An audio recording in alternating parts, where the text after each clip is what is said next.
नमस्कार, बहुत स्वागत है आपका। आप देख रहे हैं सबसे बड़ा अखाड़ा। मैं हूं आपके साथ शिल्पा तोमर। बंगाल का चुनाव दिन ब दिन दिलचस्प होता जा रहा है। मंगलवार का दिन बंगाल के लिए रैलियों का दिन रहा। बीजेपी के दिग्गज नेताओं ने बंगाल में अपना डेरा डालकर पश्चिम बंगाल की मुख्यमंत्री ममता बनर्जी पर चौतरफा हमले बोले। एक तरफ तो जहां बीजेपी के राष्ट्रीय अध्यक्ष जेपी नड्डा रोड शो करते नजर आए, तो वहीं दूसरी तरफ उत्तर प्रदेश के मुख्यमंत्री योगी आदित्यनाथ ममता बनर्जी पर वार करते दिखे। वहीं रक्षा मंत्री राजनाथ सिंह ने भी ममता बनर्जी को नहीं बख्शा और बंगाली भाषा में जोरदार हमला किया। इसके अलावा मुख्यमंत्री योगी आदित्यनाथ बंगाल में जिस तरह से हुंकार भरते नजर आ रहे हैं, ऐसे में हर संभव तरीके से यहां पर ममता बनर्जी पर निशाना साधते दिखाई दे रहे हैं। योगी बंगाल में गुंडाराज, भ्रष्टाचार, अराजकता की बात कर रहे हैं, तो जेपी नड्डा और राजनाथ सिंह तोलाबाजी, हिंसा का मुद्दा उठाकर ममता बनर्जी को घेरते रहे। ममता बनर्जी भी जनसभा को संबोधित कर बीजेपी पर पलटवार करने से नहीं चूकी। उन्होंने अपने सख्त तेवरों से बीजेपी पर प्रहार किया। हालांकि चुनाव पास है, बयानबाजी तेज है, लेकिन इन सबके बीच सवाल यह है कि बंगाल में अब की बार किसका खेला होवे। आज इसी मुद्दे पर अपने खास पैनल के साथ करेंगे चर्चा। ऐसे में बहुत सारे सवाल खड़े होते हैं। मसलन बीजेपी ने कसी है कमर। अब ऐसे में चुनाव में आखिर इसका कितना होगा असर? क्या बंगाल चुनाव में चलेगा योगी का जादू? जिस तरह से मुख्यमंत्री योगी आदित्यनाथ की जबरदस्त डिमांड भारतीय जनता पार्टी के खेमे में यहाँ आखिरकार योगी आदित्यनाथ के संस्कार से वहां धरातल पर क्या कुछ परिवर्तन हो पाएगा? बाहरी और घर का जो मुद्दा है, कौन है असली गुंडा, यह भी महत्वपूर्ण सवाल है। ममता के सख्त तेवर जनता होगी टीएमसी के फेवर, ये भी अहम सवाल है। और बंगाल में इस बार किसका खेला हो बे, ये जनता ही तय करेगी। और ऐसे में आज इन्हीं तमाम सवालों के जवाब ढूंढने की हम कोशिश करेंगे। कौन किस पर भारी है, हमारे साथ एक पूरा खास पैनल इस समय जुड़ चुका है। पैनल का मैं तारुफ आपसे करवा देती हूँ। हमारे साथ बीजेपी प्रवक्ता दिनेश सिंह जुड़ चुके हैं, बहुत बहुत स्वागत है सर आपका। हमारे साथ टीएमसी प्रवक्ता डॉक्टर प्रेम शंकर पांडे जी जुड़े हुए, आपका भी बहुत स्वागत है। राजनीतिक विश्लेषक राहुल लाल हमारे साथ स्टूडियो में मौजूद है, बहुत स्वागत है आपका। और डॉक्टर सुनील कौशिक, वरिष्ठ पत्रकार, हमारे साथ स्टूडियो में जुड़ चुके हैं। चर्चा की शुरुआत प्रेम शंकर पांडे जी आपके साथ करना चाहूंगी। क्या सिर्फ और सिर्फ भगवान के नाम पर ये चुनाव लड़ा जा रहा है? यही सवाल मैं बीजेपी से भी करूंगी, लेकिन पहले आप जवाब दें। हाँ मैडम, शुरू में ममता बनर्जी को चिढ़ाने के लिए और इन लोगों ने, बीजेपी के लोगों ने जय श्री राम का नारा लगाया, जैसे श्री राम केवल इन्हीं के हैं और बाकी हिंदुओं के तो है नहीं। ममता बनर्जी खुद हिंदू है। वहां पर पश्चिम बंगाल में उनको ममता बंदोपाध्याय कहा जाता है, जो ब्राह्मण कुल की सबसे उच्च श्रेणी होती है बंगाल में। और ममता बनर्जी को चिढ़ाने के लिए इन्होंने जय श्री राम का नारा लगाया। तो वो चिढ़ाने वाला जो अंदाज होता है वो अलग होता है और नारा लेने वाला अंदाज अलग होता है। भगवान की पूजा करने का जो अंदाज होता है वो अलग होता है। तो पांडे जी, आप लोग चिढ़ क्यों जाते हैं? अगर कोई जय श्री राम बोल रहा है, बोलने दीजिए, आप और जोर से बोल दीजिए, इसमें चिढ़ने की क्या बात है? आप लोग चिढ़ जाते हैं इसलिए तो चिढ़ाने लगते हैं। अब मैडम, अब तो वही हो रहा है इन्हीं के भाषा में। जब टीएमसी के ममता बनर्जी ने, हमारी मुखिया ने जवाब देना शुरू किया कि लीजिए हम भी जय श्री राम बोलते हैं, हम भी शिवाला में जाते हैं, महादेव को आराधना करते हैं, उनको जल चढ़ाते हैं और चंडी पूजा करते हैं, तो इनको बुरा लगने लगा कि अब तो मेरा हिंदुत्व का कार्ड छिन गया। अब इनको, अब ये ध्रुवीकरण कैसे कर पाएंगे, वोटों का पोलराइजेशन कैसे हो पाएगा, हिंदू और मुसलमान को ये कैसे बांट पाएंगे? अब इनका खेला जो है अब इन्हीं के गले का फांस बन चुका। ठीक है दिनेश सिंह, वोटों के पोलराइजेशन के लिए आप ये सब कुछ वहां जानबूझकर कर रहे हैं, जवाब दीजिए। और एक बात और बताइएगा, क्या वाकई में आप लोग तो बहुत बड़ी बड़ी बातें करते हैं विकास के नाम की, तो विकास यहाँ पर फिर क्यों आप लोगों के मुंह से सुनाई नहीं देता? क्यों हर जगह सिर्फ जय श्री राम के नारे लगाए जाते हैं? क्या आप लोग भी सिर्फ और सिर्फ भगवान भरोसे आए हैं यहाँ पर चुनाव लड़ने के लिए, ममता दीदी के 10 साल के केले को ढाने के लिए? शिल्पा जी, भारतीय जनता पार्टी का जय श्री राम का नारा चुनावी नारा नहीं। भारतीय जनता पार्टी के रग में, एक एक कार्यकर्ता के रग में प्रभु श्री राम निवास करते हैं। और हम लोग वो लोग नहीं हैं जो चुनाव को देखकर चोला बदलते हैं। ये टीएमसी के कार्यकर्ता हो सकते हैं, ये कांग्रेस पार्टी के कार्यकर्ता हो सकते हैं शिल्पा जी, कि जब केरल में चुनाव होगा तो मस्जिद जाएंगे, जालीदार टोपी लगाएंगे, और जब उत्तर प्रदेश का चुनाव होगा तो केसरिया जामा पहनेंगे और कोर्ट के ऊपर जनेऊ धारण करेंगे, गंगा तट पर वहां आचमन करने की कोशिश करेंगे। दूसरे दल के लोग हों, भारतीय जनता पार्टी की आस्था, भारतीय जनता पार्टी के कार्यकर्ताओं की आस्था प्रभु राम में है। हम राम को मानते हैं और हम आपस में मिलते जुलते भी हैं। शिल्पा जी, तो हम लोग जयराम जी की कहते हैं, जय श्री राम कहते हैं, इसमें क्या आपत्ति होनी चाहिए? जिसको जिसको भी श्री राम से आपत्ति हुई वो नेस्तनाबूद हो गया। यही कांग्रेस पार्टी थी, राम के अस्तित्व पर सवाल खड़ा करती थी, सर्वोच्च न्यायालय में जाकर एफिडेविट देती थी, यही राम सेतु पर सवाल खड़ा करती थी। जब मटिया मेट हो गया कांग्रेस का, तो इनके नेता भी मंदिर लेकिन टीएमसी का कहना है कि आप लोग नारे नहीं लगाते, जानबूझकर अलग टोन में चढ़ाने का काम करते हैं, इसलिए इन लोगों को आपत्ति होती थी। लेकिन इसका भी तोड़ इन लोगों ने ढूंढ लिया है। अब ये चिढ़ते नहीं है इनके मुताबिक, अब ये और जोर से नारा लगाकर वापस उसी अंदाज में आप लोगों को जवाब देने की कोशिश करते हैं जिस अंदाज में आप इन पर वार करते हैं। ऐसे में आप ये बताए दिनेश सिंह, परिवर्तन के काम पर या सिर्फ जय श्री राम के नाम पर आप लोगों का फोकस किस तरफ है? परिवर्तन के नाम पर और विकास के नाम पर। इसलिए कि आज योगी आदित्यनाथ जी जो बंगाल में उन्होंने कहा है कि जिस तरह से सत्ता प्रायोजित भ्रष्टाचार हो, यहाँ पर कुशासन हो, जिस तरह से राजनीतिक संरक्षण में भारतीय जनता पार्टी के 130 कार्यकर्ताओं की हत्या हुई, यही कमोबेश हालात उत्तर प्रदेश में थी योगी आदित्यनाथ जी के आने के पहले। वहां भी सत्ता के संरक्षण में अपराध भ्रष्टाचार फल फूल रहा था। माफिया मंत्रियों और नेताओं के गाड़ियों पर घूमा करते थे, उनका बरद हस्त उनके ऊपर होता था। आज वही हालात पश्चिम बंगाल में, शिल्पा याद करिए, कभी किसी भी राज्य में हो सकता है। हम और प्रेम की दूसरे दल के कार्यकर्ता। आप मुझे फिर इतनी सी बात बता दीजिए दिनेश सिंह, तो क्या भगवान श्री राम आएंगे नीचे धरातल पर स्थिति को सुधारने के लिए? विकास के जरिए ही परिवर्तन लाया जा सकता है ना, मानते हैं आप इस बात को? तो आप जय श्री राम किनारे लगाइए, किसी को कोई आपत्ति नहीं है, लेकिन आप तमाम मंचों से उतनी ही शक्ति के साथ, उतनी ही तेज आवाज के साथ विकास के कामों को भी तो लोगों तक पहुंचाइए कि देखिए हम ये चीजें आप लोगों के लिए इस ब्लूप्रिंट के तहत लेकर आने वाले हैं, तभी तो लोग आप पर विश्वास करेंगे। ऐसे में इसीलिए शिल्पा जी देखिए हम अभी उत्तर देने जा रहे थे, तब तक आपने बात देखिए, हम इसीलिए आगे बढ़ रहे हैं। हम हमारे दो सदस्य होते थे लोकसभा में और लोग कहते थे भारतीय जनता पार्टी ये हिंदी भाषी क्षेत्र की पार्टी है, आज नॉर्थ की पार्टी है। आज पूरा पश्चिम उत्तर दक्षिण चारों दिशाओं में भारतीय जनता पार्टी का परचम लहरा रहा है और भारतीय जनता पार्टी की बहुमत की सरकार चल रही है। एक एक राज्यों में क्रमशः भारतीय जनता पार्टी सत्ता में आ रही है। जहां पर लोग कहते थे साउथ में भारतीय जनता पार्टी का खाता नहीं खुलेगा, साउथ के तमाम राज्यों में भारतीय जनता पार्टी का सुशासन चल रहा है। हम जब जाते हैं, आज योगी आदित्यनाथ जी भी जो कह रहे हैं यही कह रहे हैं कि यही हालात उत्तर प्रदेश में था, लेकिन उत्तर प्रदेश में योगी आदित्यनाथ जी के शासन के आने के बाद, भारतीय जनता पार्टी की सरकार बनने के बाद हालात बहुत तेजी के साथ हो रहे हैं। जिस तीव्र गति से उत्तर प्रदेश में विकास हो रहा है, जिस तीव्र गति से उत्तर प्रदेश में हम लोग कोरोना को हम लोगों ने काबू किया है, इतना बड़ा प्रदेश होने के बावजूद आज इंडस्ट्रियां उत्तर प्रदेश की तरफ उन्मुख हैं और पश्चिम बंगाल में जितने भी औद्योगिक घराने हैं वो अपने शटर डाउन कर रहे हैं। कारण क्या है? इसलिए योगी आदित्यनाथ आज हुंकार भरते नजर आए। डॉक्टर सुनील कौशिक के पास जाना चाहूंगी। डॉक्टर सुनील कौशिक, मुख्यमंत्री योगी आदित्यनाथ की हुंकार आज हमने सुनी, जहां पे दावा किया जा रहा है जैसे विकास का काम तेजी के साथ उत्तर प्रदेश में किया गया, कुछ उसी अंदाज में बंगाल में भी किया जाएगा अगर बीजेपी को यहाँ की जनता चुन लेती है। लेकिन आप जरा ये बताएं, हिंदुत्व के मारे, भक्ति के सहारे, और कुछ नजर नहीं आ रहा है। यहाँ के लोगों को रोजगार कैसे दिया जाएगा? यहाँ पर सड़क, नाली, पानी, इन सब चीजों के बारे में कब बात की जाएगी?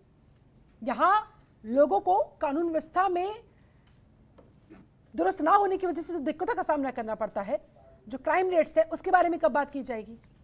ठीक है, जय श्री राम बोलिए, उधर चंडी पाठ का आप लोग करिए, किसी को कोई आपत्ति नहीं है, लेकिन क्या जनता इन तमाम चीजों से ऊपर उठकर इन लोगों पर फिर विश्वास कर पाएगी? भगवान तो आएंगे नहीं ऊपर से उतरकर, काम तो इन्हीं लोगों को करना होगा, कैसे करेंगे फिर? नहीं शिल्पा जी, जिस उद्देश्य के साथ योगी जी को जाना जाता है, फायर ब्रांड हिंदू नेता के रूप में उनको जाना जाता है, बिल्कुल, देश के किसी भी प्रदेश में चुनाव होता है तो उनको इस स्तर से बुलाया जाता है, तो वो योगी जी ये बात नहीं कहेंगे, जय श्री राम के नारे नहीं लगाएंगे, गौ हत्या की बातें नहीं करेंगे, मुस्लिम तुष्टीकरण की बातें नहीं करेंगे, तो कौन करेगा बीजेपी का नेता? जिस तरीके से योगी जी की पहचान है, मुझे लगता है वही अन्य प्रदेशों में जब चुनाव होते हैं तो उसी भाषा का उपयोग करते हैं। लेकिन वास्तव में बीजेपी को चुनाव लड़ना है तो उत्तर प्रदेश में तमाम ऐसे काम हैं जिसमें पिछली सरकारों को पीछे छोड़ा है। यदि योगी जी वो बातें कहें तो मुझे लगता है बहुत अच्छा लगता। तमाम ऐसे आंकड़े वहां गिनाएं अन्य सरकारों के अपेक्षा जिसमें योगी जी ने बाजी मारी है, यदि वो बात कहें तो बहुत अच्छी बात होगी। लेकिन यदि उनको हिंदूवादी बातें करनी है और जानबूझ करके बीजेपी उन्हीं क्षेत्रों में भेजती है जहां मुस्लिम बाहुल क्षेत्र है, जहां मुस्लिमों का प्रतिशत ज्यादा है, यदि वहीं उनकी रैलियां होंगी तो निश्चित तौर से कोई भी होगा योगी जी की जगह, कोई भी नेता होता और उस पर हिंदूवादी का ठप्पा लगा होता और वो भी फायर ब्रांड हिंदू नेता का ठप्पा लगता तो वो भी यही बातें कहता। तो इसमें कोई दो राय नहीं है इसमें, या मतलब ऐसा नहीं है कि बहुत मतलब ये कैसे कह रहे हैं, वही उसी नाम से वो जाने जाते हैं तो वही बातें कहेंगे। और आप देखिए कि तमाम बीजेपी के बड़े नेता पश्चिम बंगाल में डेरा डाले हुए हैं। तमाम वरिष्ठ नेताओं की, जितने भी दिग्गज नेता हैं, कहीं न कहीं रैलियां उनकी हो रही हैं। और कांग्रेस की तरफ से आप देखिए कितनी रैलियां हुई। अभी मुझे लगता है राहुल गांधी, सोनिया गांधी का अभी पदार्पण भी नहीं हुआ वहां पे। अन्य प्रदेशों में तो जा रहे हैं लेकिन पश्चिम बंगाल में नहीं हुआ। दूसरा, टीएमसी की नेता जिस तरीके से वहां जवाब दे रही है, क्योंकि कांग्रेस भी काफी हद तक क्या लगता है आपको मान ही चुकी है कि हम रेस में है ही नहीं। अब बीजेपी टीएमसी के बीच ये जो टफ फाइट इस समय देखने को मिल रही है, कहीं ना कहीं कांग्रेस नतीजे से पहले ही हार मानती हुई दिखाई दे रही है। जिस तरह से कांग्रेस की सक्रियता दिखाई दे रही है, जब तक नेतृत्व नहीं होगा, अच्छा सा नेतृत्व नहीं होगा, दिशा निर्देश कौन करेगा? जब आपस में ही नेता लड़ेंगे। वहां पश्चिम बंगाल में गठबंधन को लेकर के अधीर रंजन चौधरी के बयान और आनंद शर्मा के बयान सारे देश ने देखे।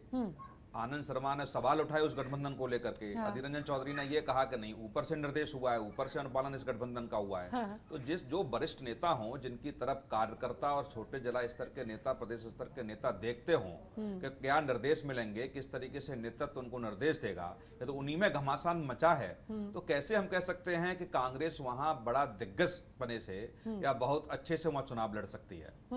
दूसरी बात तृणमूल कांग्रेस की रही, निश्चित तौर से पश्चिम बंगाल में दीदी बहुत अच्छे से चुनाव लड़ रही हैं और जिस तरीके से टक्कर बीजेपी को दे सकती हैं, दे रही हैं, चाहे वो भाषा के मामले में हो, चाहे मेहनत को लेकर के हो। जिस तरीके से बीजेपी मेहनत कर रही है, मुझे लगता है 19 कांग्रेस भी नहीं है। और व्हील चेयर का उपयोग करके जिस तरीके से उनको चोट आई, मुझे लगता है कि इमोशनल चीजें दिखती हैं मंच पे, और इसका फायदा तृणमूल कांग्रेस को मिलेगा कि घायल होते हुए भी यदि पैर पे प्लास्टर लगा हुआ है तब भी वो पीछे नहीं हट रही हैं। तो निश्चित तौर से कहीं ना कहीं बीजेपी को भी ये खलल पड़ रही है अंदर से, चुभ रहा है ये बातें कि इसका कहीं ना कहीं वोट बैंक पे प्रभाव पड़ेगा। चलिए ठीक है, राहुल लाल जी, आपको क्या लगता है यहाँ बंगाल की धरती पर किसका खेला हो पे, क्या संभावनाएं नजर आ रही है, कौन किस पर भारी पड़ता हुआ नजर आ रहा है? देखिए, बंगाल मुद्दे की बात तो कोई हालांकि कोई कर नहीं रहा है, लेकिन जो भी कह रहा है, क्या लग रहा है आपको, आपका आंकलन क्या कहता है? शिल्पा जी, जो आप मुद्दे की बात आपने बार बार सबों से पूछा भी है, देखिए ये एक दुर्भाग्यपूर्ण स्थिति है कि अब तक, यानी कि अब जबकि चुनाव धीरे धीरे अब करीब आ रहा है, तो एक चीजें ये होनी चाहिए कि तृणमूल को अपने 10 वर्ष की सफलताओं की गिनती करानी चाहिए थी। भारतीय जनता पार्टी को तृणमूल कांग्रेस की विफलता की गिनती करानी चाहिए, और तृणमूल को चाहिए था कि वो बीजेपी के 7 साल जो केंद्रीय नेतृत्व में चल रही है उसकी विफलताओं की गिनती कराते, तो मुद्दे आधारित चुनाव होने की पूरी संभावना बनती, लेकिन इस तरह की कोई संभावना वहां नहीं बन रही है। तो ये एक दुखद सी स्थिति है, लेकिन हो सकता है कि आगे हम लोग देखें। लेकिन जहां तक आपने ये प्रश्न पूछा कि वहां पे स्थिति किसकी मजबूत लग रही है, देखिए 2019 के लोकसभा चुनाव में भारतीय जनता पार्टी ने अप्रत्याशित सफलता हासिल करते हुए 40% का वोट शेयर प्राप्त किया और उन्होंने जो है कि लोकसभा में अपना सर्वश्रेष्ठ प्रदर्शन दिया। लेकिन अगर उसके बाद का घटनाक्रम हम लोग देखें कि जो दिलीप घोष, जो कि भारतीय जनता पार्टी के प्रदेश अध्यक्ष भी हैं, वो वहां पे उन 3 लोगों में थे, जो 3 विधायक जो 2016 में चुने गए थे, और वो जब सांसद बने, जब उपचुनाव होता है तो वो फिर उनकी वाली सीट भी जो है कि पार्टी बचा नहीं पाती है। तो एक तरह से लोकसभा और विधानसभा चुनावों के बीच का जो अंतर होता है, यानी कि भारतीय जनता पार्टी जिस तरह से लोकसभा चुनाव में अपना सर्वश्रेष्ठ प्रदर्शन करती है, विधानसभा चुनाव में उसको फिर से वापस क्या ला पाएगी, नहीं ला पाएगी, क्योंकि जो ट्रैक रिकॉर्ड हम लोग सारे राज्यों में देखते हैं, उस ट्रैक रिकॉर्ड के ऊपर वो पहुंच नहीं पाती है। तो ऐसे में बहुत आवश्यक है कि मुद्दों के आधार पर अगर भारतीय जनता पार्टी भी अगर वहां पे आए तो फिर वो उसके लिए भी लाभकारी होगी। लेकिन जिस तरह से पोलराइजेशन या फिर दोनों पक्षों में बिल्कुल धर्म के नारे का जिस तरह से स्लोगन का प्रयोग हो रहा है, ये पूरी स्थितियां बड़ी लोकतंत्र के लिए बड़ी बिगड़ी हुई सी स्थितियां हैं। तो मैं एक एज ए इस देश के जागरूक नागरिक के रूप में कहूंगा कि यहाँ पे दोनों ही पार्टियों के लोग हैं यहाँ पे, कि कम से कम आप लोगों के मुद्दों के आधार पे आइए। मुद्दे ही एक तरह से लोगों को डिसाइड करते हैं क्या स्थितियां हैं। अभी दिनेश जी गिनती करा रहे थे, अगर मान लीजिए कि यूपी मॉडल है, काफी बेहतर मॉडल है, तो आप यूपी मॉडल को लेके आप बताइए उसकी क्या क्या अच्छाई हैं। हम लोगों ने तो ये चीज देखा कि हाथरस में घटना घटी और अब तक वहां के डीएम के ऊपर कार्रवाई नहीं की गई, उसमें ADJ law and order Uttar Pradesh के ये कहते थे कि कोई भी अगर उसमें बलात्कार का मामला कोई पत्रकार कह देता था उसकी गिरफ्तारी हो जा रही थी। अब सीबीआई ने उसी बात की पुष्टि कर दी। तो वैसे अधिकारियों के ऊपर क्या कोई कार्रवाई हुई? अगर कार्रवाई हुई तो उसका वर्णन भी वहां पे करें आप। तो आपको इस तरह के मुद्दे आधारित अगर चुनाव होते वो नहीं हो रहे। सुन रहे होंगे आप, जवाब दीजिए। शिल्पा जी, बिल्कुल भारतीय जनता पार्टी मुद्दा आधारित की राजनीति करती है, बाकी किसी का ना। हमारी पार्टी भी विचार आधारित है और हम राजनीति भी मुद्दा आधारित करते हैं। हम इसलिए, देखिए, देश की जनता या प्रदेश की जनता मूर्ख नहीं है जो बैठ के लोग टीवी डिबेट में इस तरह की चर्चा करते हैं कि हमको लोकसभा में ज्यादा सीटें मिल जाती है, विधानसभा में नहीं मिलती है। उत्तर प्रदेश में सीटें नहीं मिली, बिहार में हमको सीटें नहीं मिले, महाराष्ट्र में हमको सीटें नहीं मिली। अब ये कहना दिनेश जी, जो वोट प्रतिशत था आप देख लीजिए, बिहार में लोकसभा चुनाव में आपका वोट प्रतिशत क्या था, विधानसभा चुनाव में आपकी वोट प्रतिशत क्या हो गया? एक शब्द मैंने बोला क्या? अच्छा ठीक है, हाँ ठीक है, ओके दिनेश जी, राहुल ठीक जी, है, कंप्लीट बात योरसेल्फ। कर लीजिए ना, मैंने आपको सुना, जब मैं जवाब दे दूं तो अपनी बात बोल लीजिए। ठीक है ठीक है, ये ठीक है, बात वोट नहीं रह प्रतिशत गई। के बारे में बात और करें, बोलिए। हमको सुन लीजिए, लोकल बॉडी के चुनाव में हैदराबाद में भी हमने ऐतिहासिक सफलता पाई है। अब इस तरह की चर्चा जायज नहीं, मुझे लगता है देश की जनता विश्वास। आज योगी जी बात कर रहे हो या अमित शाह जी बात कर रहे हैं, वो बात क्या कर रहे हैं कि केंद्र सरकार जो योजनाएं प्रदेश के लिए लागू करती है, 115 योजनाएं जो पश्चिम बंगाल के लिए भी लागू होती है, वो पश्चिम बंगाल की जनता को इस योजनाओं का लाभ क्यों नहीं मिल पाया, यह मुद्दा नहीं है।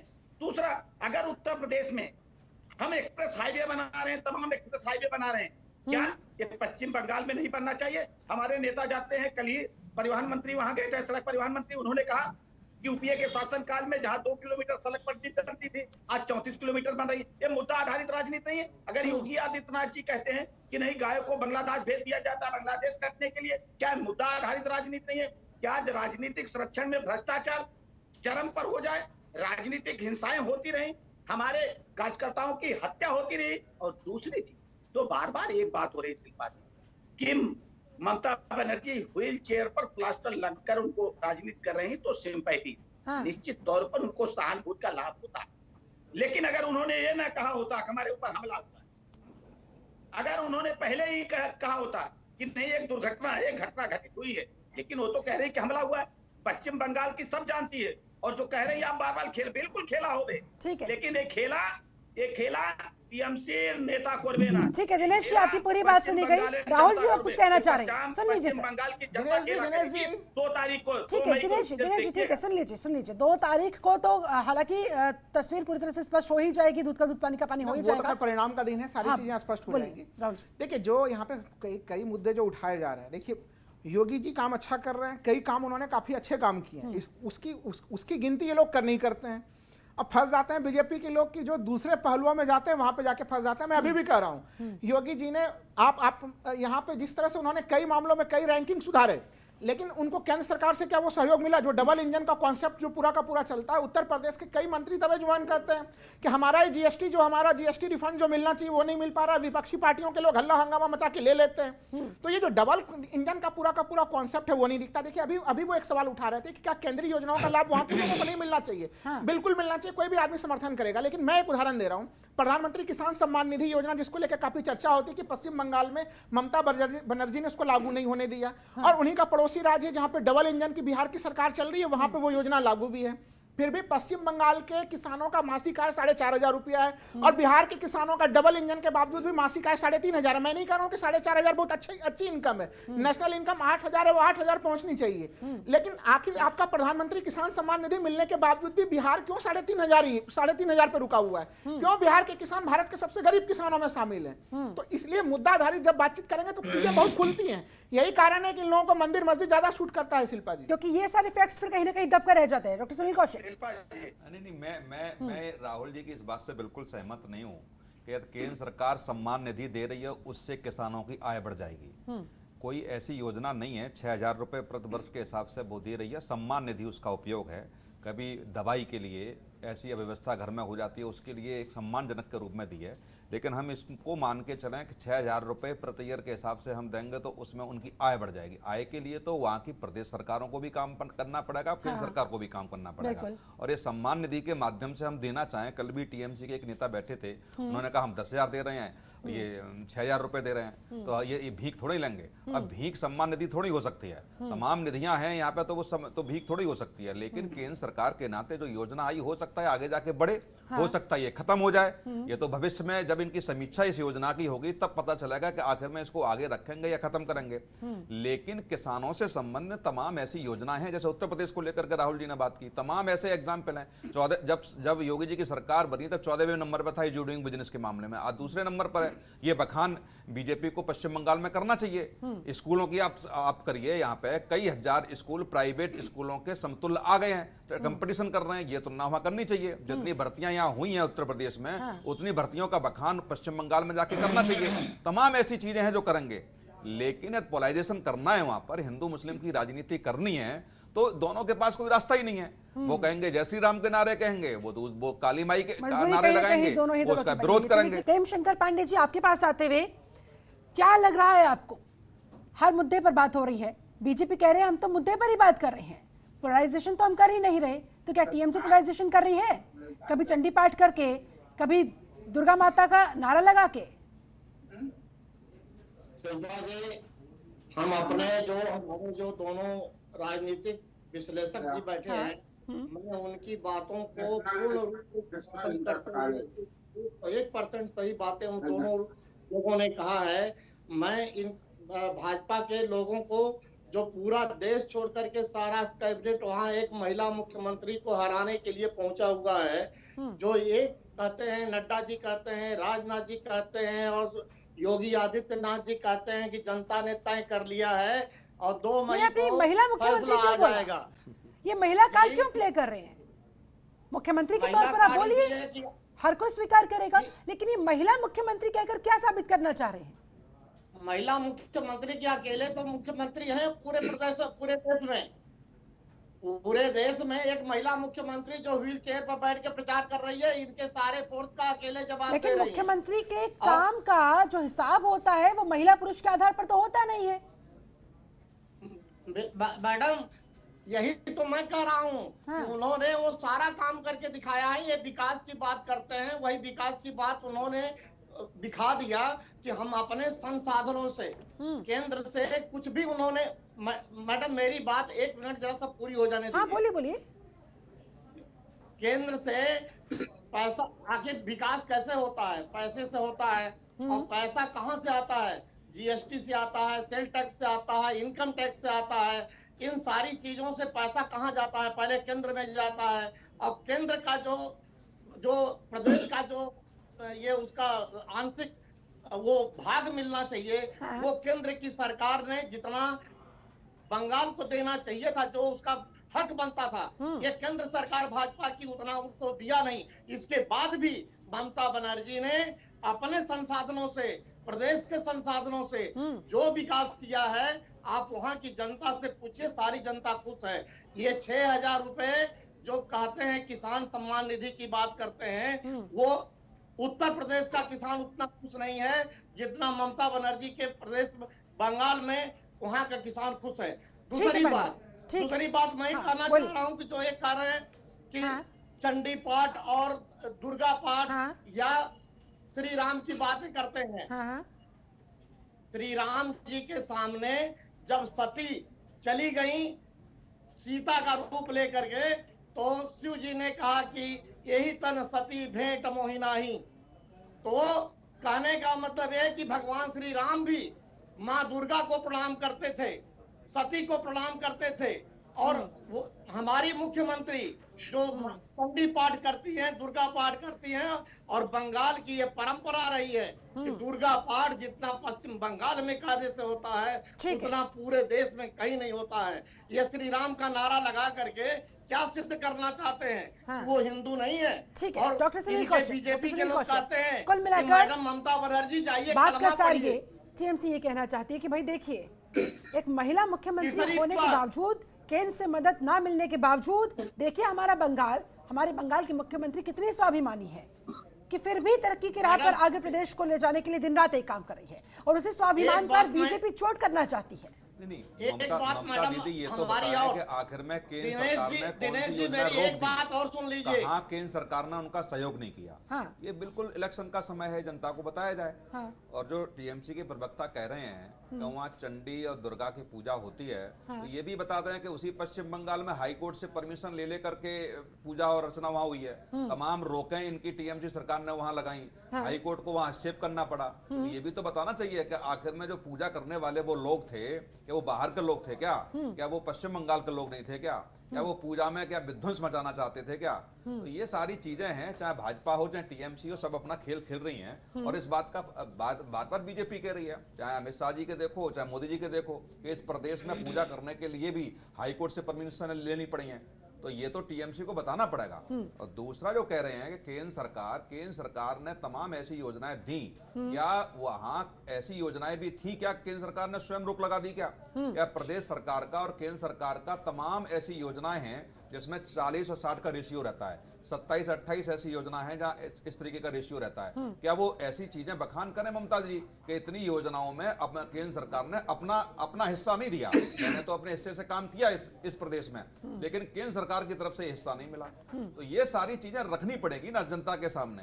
केवल आप बीजेपी के द्वारा कही गई बातों के जवाब देने में लग जाओगे, अपना पक्षी जनता के सामने आपकी लाइन ऑफ आर्ग्यूमेंट को सूट करते हैं उन्हें जोर जोर से चिल्ला कर लोगों तक पहुंचाने की कोशिश करें, और जो नहीं करते उन्हें दबा दीजिए, या जय श्री राम के नारे लगा दीजिए, या चंडी पाठ कर दीजिए। यही हो रहा है। ये दोनों पार्टियां देखिए यही चीज कर रही हैं कि एक तरह से मुख्य मुद्दे जिसको लाना चाहिए वो नहीं ला रही है। जैसे अभी देखिए जो एक आर्थिक वाला मामला है ये, जो कि देखिए अलग अलग राज्यों के साथ जो समस्या आई है, और ये समस्या कोरोना के काल से पहले हम लोग देख रहे हैं, जिस समय से कि हम लोग को याद है कि इसी सरकार में 9.2% का ग्रोथ रेट भी था 2016-17 के फर्स्ट क्वार्टर में। लेकिन जैसे जैसे धीरे धीरे देश जो है कि देश आर्थिक सुस्ती की तरफ चला, अब तो करमंदी में हम लोग हैं, आर्थिक सुस्ती की तरफ चला, तो केंद्र सरकार के इनकम घटते चले गए। तो अलग अलग राज्यों को आप देखिएगा कि 2019 के आसपास से शुरुआत से ही अलग अलग स्टेट गवर्नमेंट सबों की ये शिकायत रही है कि उनको जो केंद्रीय एक तरह से जो वित्त आयोग जो है वो जो बंटवारा करता है केंद्र और राज्य के बीच में आय का जो बंटवारा होना चाहिए, उस बंटवारे के हिसाब से राज्यों के जो अपने संवैधानिक अधिकार हैं उस अधिकार के हिसाब से जो उनको आपूर्ति मिलनी चाहिए, जीएसटी रिफंड मिलनी चाहिए, वो समस्या आती रही हुई और अलग अलग राज्य सरकारों को इसका सामना करना पड़ रहा है। अभी आप कल ही देखिए केंद्र सरकार ने निर्णय लिया, राज्यों को भी कहा है कि आप लोग कम से कम सरकारी संपत्ति को बेच के 3 लाख करोड़ रुपया का आप लोग अपना संसाधन जुटाएं। ये कल का वित्त मंत्रालय का आप निर्णय को देख लीजिए। कहने का मतलब ये है कि कहीं न कहीं केंद्र सरकार के वित्तीय संकट का सामना राज्य सरकार को करना पड़ रहा है। लेकिन मुझे आश्चर्य लगता है शिल्पा जी कि ये मुद्दे टीएमसी की तरफ से नहीं रखे जा रहे हैं, जो उनको रखना चाहिए, वो उनका अधिकार बनता है, वो ये मुद्दे वो नहीं रखते हैं। बिल्कुल, पांडे जी इसका जवाब देंगे। पांडे जी, जिन मुद्दों को आप लोगों को रखना चाहिए वो आप रख नहीं पा रहे हैं, यानी कुल मिलाकर बीजेपी जिस ट्रैक पर आप लोगों को ले जाना चाहती है, फॉर्चुनेटली अनफॉर्चुनेटली आप उसी ट्रैक पर जाते हुए नजर आ रहे हैं, इसलिए रास्ता भटक रहे हैं क्या? जी शिल्पा जी, हम तो रख रहे हैं, मुद्दों को रख रहे हैं, ये मुद्दों से भाग रहे हैं, मुद्दे की राजनीति खुद नहीं करना चाहते। ये तो केवल वोट को पोलराइजेशन करने के लिए कैसे हिंदुओं को और मुसलमानों को बांटा जाए और कैसे गो तस्करी की बात आज योगी जी करके चले आए। पश्चिम बंगाल के पहले जो है बिहार पड़ता है, बिहार के पहले यूपी पड़ता है। हमको समझ में नहीं आता कि कैसे उत्तर प्रदेश की गाड़ियां पूरा ट्रक भर करके बंगाल। ठीक है, कुल मिलाकर पांडे जी की आवाज आ नहीं पा रही है। दिनेश सिंह, आपके पास आना चाहूंगी।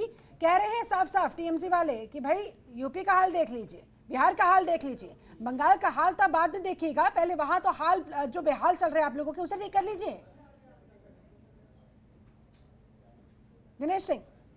और जी देखिए, उत्तर प्रदेश में कमोबेश यही स्थिति मैं बार बार कह रहा हूं कि उत्तर प्रदेश में वही सब कुछ हो रहा था पहले समाजवादी पार्टी में और बहुजन समाजवादी पार्टी में। आपको पता वहां गन्ना किसानों के मूल्यों का भुगतान नहीं हो पा रहा था, चाहे वो बहुजन समाजवादी पार्टी की रही हो, चाहे वहां समाजवादी पार्टी की सरकार रही हो। और हमारी सरकार आने के बाद किसानों के गन्ना मूल्य का इनका जो बकाया भुगतान था इनके शासन का था, उसको भी हमने किया। और एक एक करके गन्ना मिल जो है पश्चिम उत्तर प्रदेश या पूर्वी उत्तर प्रदेश से जो गन्ना मिलें बंद हो रही थी उसको चालू कराने का काम किसने किया? भारतीय जनता पार्टी की योगी आदित्यनाथ जी की सरकार ने किया। और दूसरी चीज, मुस्लिम तुष्टीकरण की राजनीति कौन करता है? बार बार आरोप लगता है भारतीय जनता पार्टी को।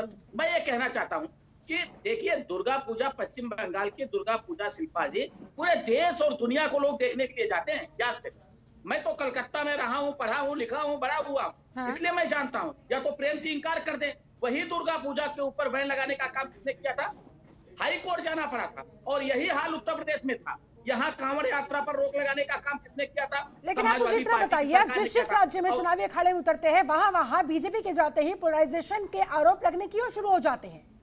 इसलिए कि क्योंकि बाकी प्रदेश की जो सरकारें हैं, चाहे वो ममता बनर्जी की सरकार हो, किसी प्रदेश में दूसरे दल की सरकार, उनके पास कोई मुद्दा, हम तो कहते हैं कि आप तुलना कर दीजिए। और जो बात आप पश्चिम बंगाल की कर रहे हैं, जरा आप जाके देखिए, झारग्राम के आदिवासियों की स्थिति आप जाकर देखिए तो आपको पता चलेगा किस तरह की टोलबाजी हो रही है। उनको सर्टिफिकेट लेने के लिए पैसे देने पड़ते हैं। हम तो मुद्दा आधारित राजनीति कर रहे हैं। हम कह रहे हैं कि हमारी सरकार बनने दीजिए, किसान सम्मान निधि के जो बकाया धनराशि है, जो आगामी धनराशि है, जोड़कर हम किसानों को देने की बात कर रहे हैं। हम कह रहे हैं आदिवासी भाइयों का जो उनका हक है, जो मिनरल से जो उनके आय होती है, जो उनकी हिस्सेदारी होती है, उस राज्य को हम देने की बात करेंगे। और पूरी तरह से टोलबाजी को बंद करने का काम करेंगे। उद्योग धंधे कितने खुले हैं प्रेम जी बता दें, उत्तर प्रदेश में कौन से कारखाने हैं? और याद कीजिए शिल्पा जी, लोग पहले पश्चिम बंगाल में अपने सबके यहाँ के लोग भी कहाँ जाते थे? बंगाल जाते थे काम करने के लिए। आज कोई बंगाल जा रहे हैं? बंगाल को लोग दूसरे राज्यों में जा रहे हैं, पलायन कर रहे हैं। अगर आज आप भी जाके देख लीजिए पश्चिम बंगाल की सड़कों की हालत देखिए। जब यहाँ से वहां पोत बनाने की बात कर रहे थे माननीय नितिन गडकरी जी, लेकिन वो पोत बनने नहीं दिया गया। तो पैसे की कमी नहीं है, हम बार बार कह रहे हैं। और जो आरोप ये लोग लगाते हैं कि हमको केंद्र सरकार से सहयोग बताइए, आपने केंद्र सरकार से कौन सा सहयोग माना? और चाहे भारतीय जनता पार्टी का शासन जिस राज्य में भी नहीं है, बराबर हक यही ममता बनर्जी है। बैठकों में नहीं जाती प्रधानमंत्री की। आप कहते हैं ऐसे नहीं, ऐसे कहीं ऐसा होता है? प्रधानमंत्री के हेलीकॉप्टर को उतरने की अनुमति नहीं दी जाती है। गृह मंत्री के काफिले पर हमले कराए जाते हैं, राष्ट्रीय अध्यक्ष के काफिले पर हमले कराए जाते हैं। कभी आपने सुना था भारतीय राजनीति? अरे हमने पहले ही निवेदन किया था, हम दूसरे दल के कार्यकर्ता हो सकते हैं। प्रेम जी दूसरे दल के कार्यकर्ता हो सकते हैं। कार्यकर्ता होता है। आज जो टीएमसी का कार्यकर्ता है, कल वो भाजपा का कार्यकर्ता बनेगा। लेकिन इस तरह से कभी राजनीतिक हत्याएं किसी राज्य में आपने देखी थी? जिस तरह से पश्चिम बंगाल में हो रहा है। और ममता बनर्जी नाटक करे, वो व्हील चेयर पर नाटक करे, उनको देखिए। हम कल भी मैंने कहा नाटक होता है या सारी सिंपैथी वोट्स वो गेन करके चली जाती है, तो आने वाला वक्त ही बताएगा। लेकिन डॉक्टर सुनील कौशिक, पोलराइजेशन बार बार घूम फिर कर ये मुद्दा बार बार सबकी जबान पे आ रहा है। आप मुझे बस इतना समझाइए, ये पोलराइजेशन एक सियासी हथियार है या मजबूरी? देखो शिल्पा, प्रदेशों में जनता के बीच ऐसी कुछ घटनाएं तो घटित होती हैं जहां लगता है कि आउट ऑफ वे जाकर के सरकार में जो लोग रहे हैं उन्होंने सहयोग किया है, या जो विपक्ष में रहे हैं उन्होंने विरोध किया है। चाहे किसी भी प्रदेश की घटना उठा के आप देख लीजिए, कहीं ना कहीं ऐसे आरोप प्रत्यारोप होते रहे। और जब हम बचपन में थे तब हमने बहुत देखा है कि शायद ही एक महीने में कोई अखबार ऐसा आता होगा जिसमें न लिखा होगा पहले पेज पे कि आज यहाँ कर्फ्यू लगा। ये इस देश ने बहुत देखा है। और तमाम प्रदेशों में ऐसी घटनाएं हुई हैं कि हर महीने कहीं न कहीं बड़े शहर में कर्फ्यू इस देश में रहा है। तमाम ऐसी घटनाएं होती थी। हिंदू मुस्लिम झगड़े के साथ साथ 100 मारे गए, 50 मारे गए, 1 दर्जन मारे गए, ये सब घटनाएं होती रही हैं। तो अब जो घाव पहले से लोगों के हैं, जो घटनाएं उन्होंने आंखों से देखी है, जिन लोगों ने अपने परिवार के सदस्यों को खोया है, उसका लाभ पार्टियां लेती हैं, उनका जिक्र पार्टियां करती हैं। जो अब पोलराइजेशन की जो बात कर रहे हैं, जिस तरीके से जो घटनाएं प्रदेशों में हुई, जैसे 130 के आसपास यहाँ मारे गए, यदि पश्चिम बंगाल में आप देखोगे 4 दशक से तो मुझे लगता है 50,000 ऊपर से राजनीतिक। तो पार्टियों ने इसे अपना हथियार बना लिया है या मजबूरी है उन लोगों की? मजबूरी के जनता उसी बेस में चलती है। जनता इमोशनल जो अपने देश की है, आप देखिए ना, जैसे ही ममता जी दीदी के चोट लगी है तो लोग कहने लगे ना तो थोड़ा बहुत फर्क पड़ेगा। तो जब जनता के दिल में ऐसी बातें आती हैं कि कोई हमारे लिए मेहनत कर रहा है, कोई हमारे लिए खड़ा है इस पोजीशन में भी, तो आज जब उस दिनों में बीजेपी उन लोगों के साथ खड़ी रही है जिन दंगों के समय पे, यदि वो बीजेपी बात करती है तो कौन सी बुरी बात है? क्या वास्तव में उनसे छुटकारा नहीं मिलना चाहिए? और ये समीक्षा आप कीजिए कि 2014 से जब बीजेपी की सरकार आई है तब से और दंगों की पोजीशन का तुलनात्मक अध्ययन कर लीजिए। बीच में जब कांग्रेस की सरकार रही तब देखिए आप बड़े बड़े शहर में दंगे होते थे, और दंगे इसलिए होते थे कि कहीं न कहीं किसी न किसी वर्ग को दबाने का प्रयास होता रहा है। आज आप बिल्कुल दोनों पक्षों को बराबर मान के दंडात्मक कार्रवाई करेंगे, नियम बराबर की बात करेंगे, जो है उसको जिसको दंड दिया जाएगा तो निश्चित तौर से उस पर रोक लगेगी।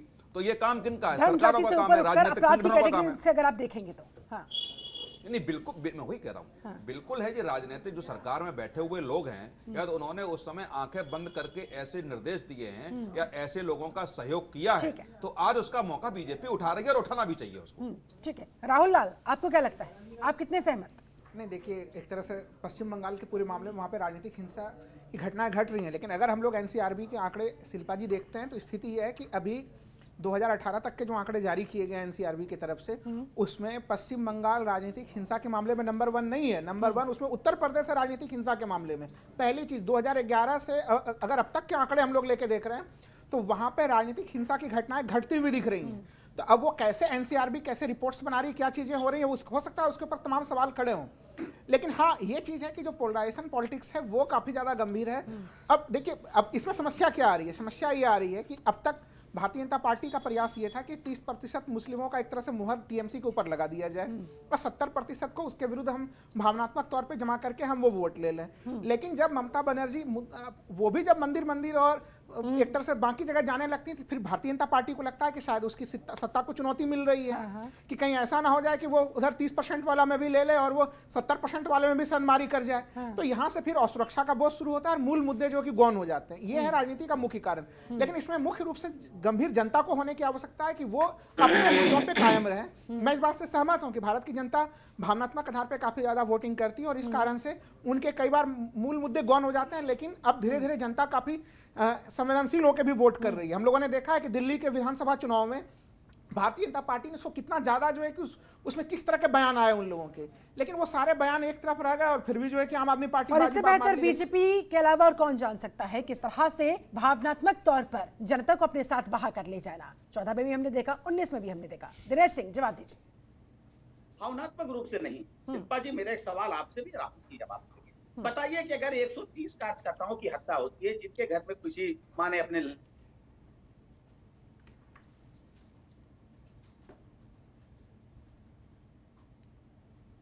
दिनेश सिंह, लगता है संपर्क हमारा कट गया है। उनका सवाल मैं समझ गया, जो सवाल वो पूछना चाह रहे थे कि 130 जो वहां पे कार्यकर्ताओं की जो हत्या हुई, अरे हत्या को तो कहीं से भी लोकतंत्र में उचित नहीं ठहराया जाएगा। मैं उनके इस बात से सहमत हूं कि कार्यकर्ता चाहे किसी भी दल का हो, वो राजनीति में हिंसा की कोई जगह नहीं होनी चाहिए। राजनीति में अगर हिंसा है तो कहीं ना कहीं हमारा लोकतंत्र जिसको कि सफलता की तरफ अग्रसर होना चाहिए वो उसकी तरफ नहीं जा रहा है। और ये पश्चिम बंगाल के राजनीति में लॉन्ग टर्म से होता रहा है। वहां के सभी राजनीतिक दलों की जिम्मेदारी बनती है शिल्पा जी कि वहां पे वो चुनाव को बिल्कुल शांतिपूर्ण कराने में एक तरह से वो वहां के कल्चर को बदले और शांतिपूर्ण। लेकिन प्रेम शंकर पांडे जी, ये विडंबना ही कही जाएगी, जिम्मेदारी तो बनती है लेकिन उन जिम्मेदारियों का निर्वहन नहीं होता दिखाई देता।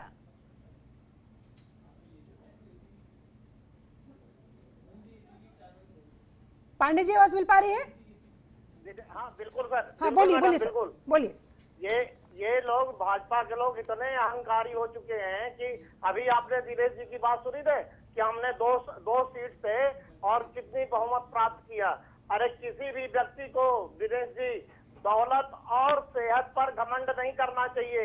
आप 2 पर थे, फिर से ये जनता आपको 2 पर पहुंचा देगी, लेकिन इस बात का विकास से कोई मतलब नहीं होता है। अभी आपके मुख्यमंत्री, हमारे मुख्यमंत्री उत्तर प्रदेश के वहां पश्चिम बंगाल में जाकर गो तस्करी की बात करके आए हैं और हम आपसे ये पूछना चाह रहे हैं कि आंकड़ा बता दीजिए पिछले सरकारों का और इस सरकार का। उत्तर प्रदेश में योगी सरकार के रहते हुए मांस का निर्यात जो है कितना बढ़ा है और यहाँ से उत्तर प्रदेश से भरी भरी ट्रकें, क्या वहां पर पश्चिम बंगाल में जानवरों का फैक्ट्री लगी है? यहाँ से ट्रकें जाती हैं और कैसे वहां पहुंच जाती हैं? तस्करी तो आपके यहाँ होती है। चलिए, किसकी बात में कितनी सच्चाई है? बीजेपी ज्यादा सच बोल रही है, टीएमसी ज्यादा सच्चाई के साथ अपनी बात जनता के बीच रख पाने में कामयाब हो रही है? इसका फैसला जनता को करने देते हैं, लेकिन मेरे पास समय की कमी है। आप सभी लोगों से मैं फाइनल कमेंट लेना चाहूंगी। सबसे पहले डॉक्टर सुनील कौशिक, आपको क्या लग रहा है, किसका मुद्दा दमदार, किस तरफ जा रहा है बंगाल? शिल्पा, मुद्दों की बात हो तब तो हम लोग बताएं कि वास्तव में मुद्दों पर चुनाव लड़ाया जा रहा है वहां पे। अभी तो शुरुआत हुई है, पहले चक्र का 27 मार्च का चुनाव है। धीरे धीरे आप देखिए 2 चक्र 3 चक्रों का चुनाव होती है, फिर देखिए माहौल कैसा बदलता है, राजनीतिक दल किस आरोप प्रत्यारोप तक गिर सकते हैं, किस तरीके से लोकतंत्र में जो बातें सुनी नहीं जा सकती हैं वो मंचों के माध्यम से कहीं जाएंगी, ये अभी समय बताएगा। लेकिन मुझे लगता है कि सारे राजनीतिक दलों को लोकतंत्र के इस मंदिर में जाने से पहले एक लक्ष्मण रेखा खींचनी पड़ेगी। यदि लक्ष्मण रेखा को यदि आपने क्रॉस किया तो जनता भी आपको पीछे कभी माफ नहीं कर पाएगी। लक्ष्मण रेखा खींची जाएगी या जीत के लिए साम दाम दंड भेद जो कुछ बन पड़ेगा वो किया जाएगा? प्रेम शंकर पांडे जी। नहीं मैडम, ये इनको जो सूट करेगा, डबल इंजन की सरकार को जो सूट करेगा बस वही ये करेंगे।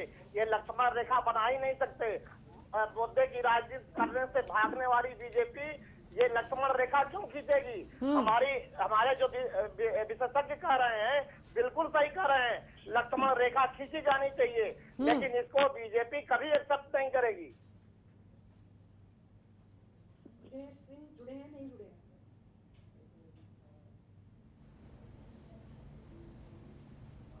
पांडे जी बोलिए, कंप्लीट योरसेल्फ फास्ट।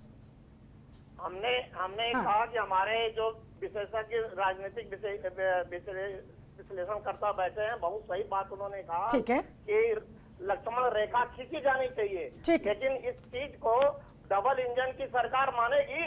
कभी नहीं मानेगी ना। खींचे तो खींचे कौन, शुरुआत कौन करे, पहल कौन करे? चलिए ठीक है, राहुल लाल आपका फाइनल कमेंट जल्दी से सर। देखिए, पश्चिम बंगाल के राजनीति में अगर आज के समय हम लोग देख रहे हैं तो इस समय वहाँ पे राजनीतिक सुचिता की बातचीत करनी तो बड़ी मुश्किल चीज है कि वो राजनीतिक सुचिता की जो हम लोग चर्चा कर रहे हैं स्टूडियो तक सीमित है, जमीन पे हर तरफ ये सुचिता वहाँ पे टूटती हुई नजर आ रही है। और हाँ, अगर अभी इस समय तक अगर हम लोग देख रहे हैं, भले दिल्ली से देखने पे हम लोगों को भारतीय जनता पार्टी की स्थिति काफी मजबूत लग रही है और जिस तरह से टीएमसी यहाँ से देख के कमजोर लग रही है, जमीनी स्तर पे वहाँ पे बिल्कुल कांटे की टक्कर है। ऐसी भी स्थिति नहीं कि 2016 वाली स्थिति, टीएमसी को कोई चुनौती नहीं मिल रही है, लेकिन 2016 और 2021 के चुनाव में काफी जमीन आसमान का अंतर है, जिसमें अभी इस समय तक टीएमसी का पलड़ा भारी है अभी इस समय। चलिए ठीक है, तो दिनेश सिंह आपका फाइनल कमेंट जल्दी से।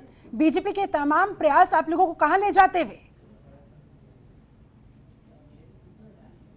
क्षेत्र में जागरूकता बढ़ी है, वैसे राजनीतिक क्षेत्र में भी जागरूकता बढ़ी है। और कौन सी योजनाएं चल रही हैं, कौन से केंद्र के लिए, कौन से राज्य के लिए, उसके पहुंचाने में आप सब तमाम चैनलों का भी योगदान है। अब इस हकीकत को झुठलाया नहीं जा सकता है कि लोग कह के झूठ बोलकर लोग राजनीतिक फायदा उठा सके। आप एक चुनाव में फायदा उठा सकते हैं शिल्पा जी, लेकिन बार बार के चुनाव में राजनीतिक फायदा नहीं उठा सकते हैं। आज भारतीय जनता पार्टी जो क्रमशः हर राज्यों में धीरे धीरे करके अपने पांव को पसार रहा है, इसका मतलब जो प्रेम जी कह रहे हैं भारतीय जनता पार्टी का एक घमंड नहीं है, ये विश्वास है और आत्मविश्वास है। जो हम जनता के लिए काम कर रहे हैं तो जनता भी हमको ब्याज सहित हमको और लौटा रहे हैं। और ये कब लौटाती है? चुनाव में। जो ममता बनर्जी ने कुशासन चलाया। चलिए, आप कह रहे हैं आप अन्य राज्यों में जिस तरह से जनता के लिए काम कर रहे हैं तो आपको विश्वास है यहाँ बंगाल के लोग भी आप पर विश्वास करेंगे। टीएमसी का कहना है हम तो 10 साल से भाई कर ही रहे हैं, हम पर कैसे नहीं विश्वास करेंगे? ऐसे में किसका दावा कितना सही होगा, कितना सटीक साबित होता है, आने वाला वक्त बताएगा, जनता पर छोड़ते थे। चलिए, आप सभी मेहमानों का बहुत बहुत शुक्रिया मेरे साथ इस खास चर्चा में जुड़ने के लिए, समय निकालने के लिए। तो कुल मिलाकर ममता की ललकार पर योगी की हुंकार, दुर्गा वर्सेस जय श्री राम का संग्राम, किस ओर जा रहा बंगाल? इस सवाल का जवाब आप ही के पास। चलिए, इस खास चर्चा में जुड़ने के लिए आप सबका बहुत शुक्रिया। आप बने रहे जनतंत्र टीवी के साथ। नमस्कार। खबरों के निष्पक्ष विश्लेषण के लिए सब्सक्राइब करें Jantantra TV and press the bell icon. Never miss any update.